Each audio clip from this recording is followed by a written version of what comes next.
So, babatiin ko lang ng advance happy birthday sa July 3 si Glenn Del Pilar. No? Sa July 3 ata birthday mo. So, happy birthday in advance. Sana ay okay ka. Okay kung sino man yung kasama mo, mga kapamilya mo. Tsaka sana naalagaan mo pa rin yung mga pamangkin mo at saka natutulungan mo pa rin yung ate mo at pati si Kuya Dodong. So napadaan lang para bumati ng happy birthday. Kahit alam kong sa isang linggo pa yon, unahin ko na kasi baka makalimutan ko pa.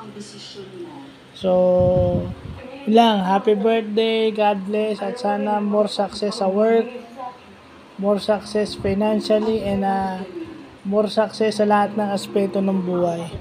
On your, magkaedad lang ata tayo, so on your kasing edad ko, so hindi ko na sasabihin para hindi obvious.